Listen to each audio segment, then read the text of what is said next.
Remove the total desk out of the box. First, locate and open the side drawer. Remove both the cell phone holder and the directions. Close the drawer, then flip your desktop over facing down. Pull the desk legs upward until they lock into place. Then remove the book and tablet stand by pulling it outwards. Flip the desk back over. You can adjust the table height. There are 4 positions to choose from. While holding the desk leg, pull up on the desktop. It will automatically lock into place. Repeat until desired height is met. Now to adjust the tilt angle, press down on the levers to unlock to desired tilt position. Press the levers back to lock into place.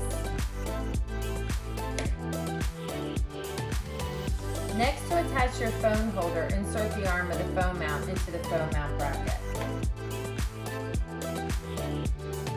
Lastly, take your tablet and book stand and insert it into the accessory slot within the desk itself. Or it can be used as a freestanding book or tablet stand. Now you are ready to use your total desk.